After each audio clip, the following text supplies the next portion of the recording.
Today we're gonna talk about no fault versus fault divorces. You can file a divorce for whatever reason and you just tell the court it's insupportability, me and that person, we don't get along anymore, and you want a divorce, you don't need a reason. Why do people plead a fault-based divorce? Because they want more property from the divorce. Cruelty can be in the form of mental abuse, physical abuse, or even financial abuse. Pleading a fault-based ground means the court will give you a disproportionate share of your community property. Fault-based divorce, and you're able to actually show the court that there is fault, like the other spouse, it's their fault why we're getting a divorce, because they committed adultery, they were cruel to me, and if you can show those things, the court will give you more.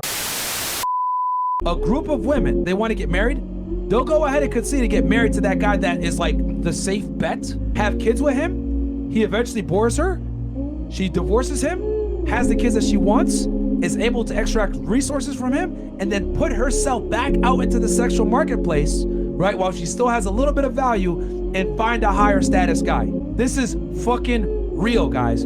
Girls do this because the average marriage in the United States lasts about 5 to 7 years. That's plenty of time for her to get in, pop out a couple kids, get that part of her life handled, get out of the fucking relationship before the age of 30, still have some sexual market value left, and be able to pull a guy that's extremely attractive, that's better than you. Now, they're going after your right to get a divorce. Oh, ladies, welcome to the consequences of your own action. Did you really think we were going to go on letting you make divorce for profit an industry? We gave y'all power. As of now, women are initiating nearly 80% of the divorces. And the vast majority of them have no cause other than you want to fuck someone else. You want a divorce without cause? You shouldn't get a fucking dime. You should not financially benefit for breaking your vows because you were bored. And ladies, look, I know you're not used to this thing called accountability, but I am very glad to see you're starting to. Enjoy.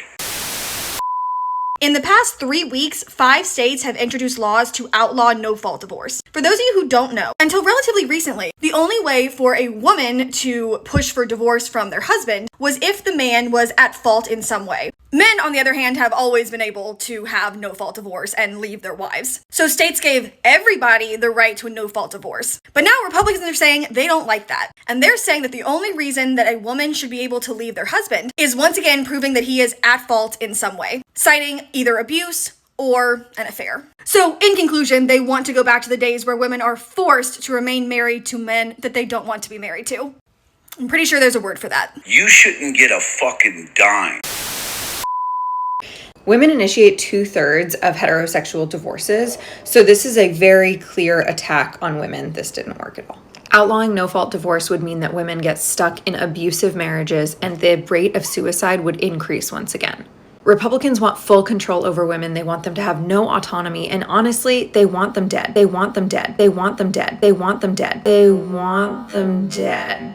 They've made that clear with their no exception abortion laws, and now this. All they care about is power and control, and it's disgusting.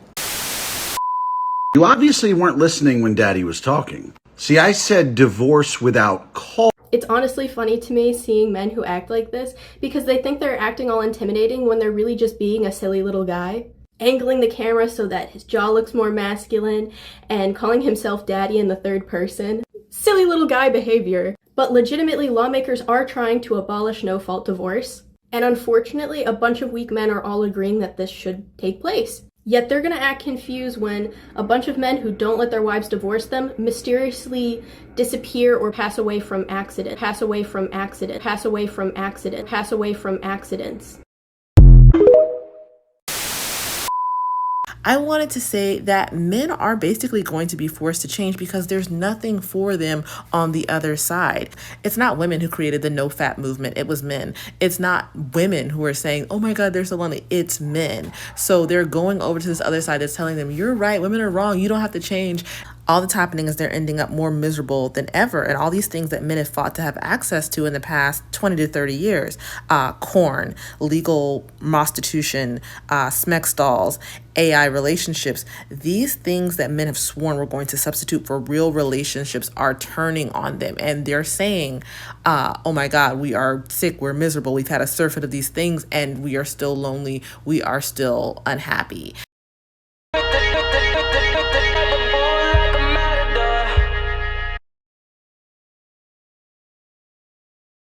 The nothing reasons she left. The nothing reasons she left. The nothing reasons she left.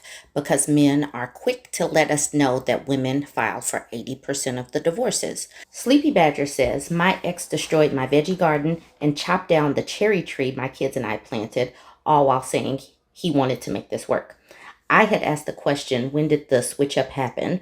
And so she says, realized I didn't answer the question. He dropped the mask when I moved in with him, after we got pregnant and got married.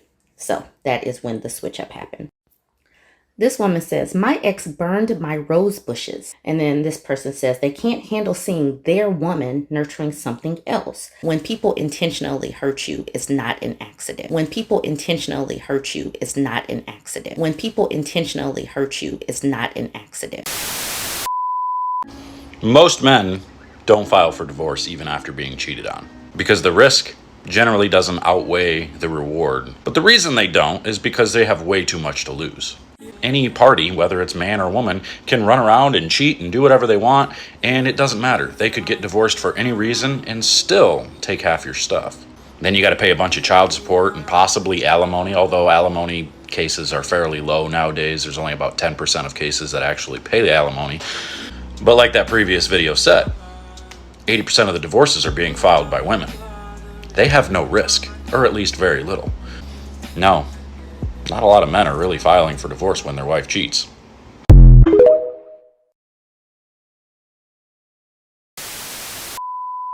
The fact that most marriages, or most divorces, are initiated by the wife and not the husband, and they throw that stat around. This guy says 80%. I looked it up, it's 70%, but still, that's a lot.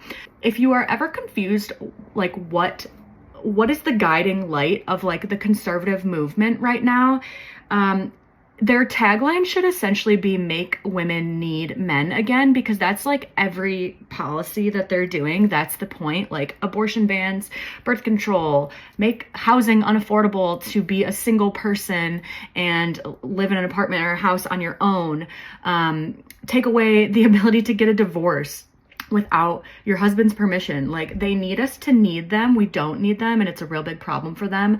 Oh my God, it's truly insane. Like, women are indoctrinated from the time that we have consciousness to know that we should aspire to be married and be a wife. So if we are the ones 70% of the time getting out of that and like having that stigma of like, oh, you failed as a wife, like maybe the husband was terrible. Maybe you should examine that. It's insane. Why aren't marriages lasting like our grandparents' generation? Open discussion. Because women have rights.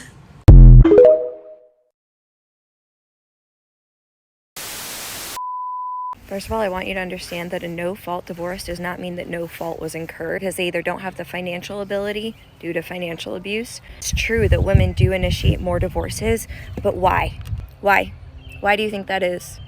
Could it possibly be because they got into a relationship with someone who didn't uphold their end of the bargain, who wasn't a good partner? And I'm not saying that every no-fault divorce is that scenario, and I'm not saying there aren't women out there who fall out of love and decide that divorce is the best option, but props to them, honestly, because you know the amount of men who decide that they've fallen out of love and just forget to tell their partner they don't get divorced, they just cheat. This argument is not what you think it is. I suggest you do a little bit more research into why so many women are realizing, oh, we don't need men. I don't have to put up with abuse or infidelity anymore. I don't have to. I don't even need a man to have a baby anymore. It doesn't mean I don't want a man in my life. It doesn't mean that I think all men are bad.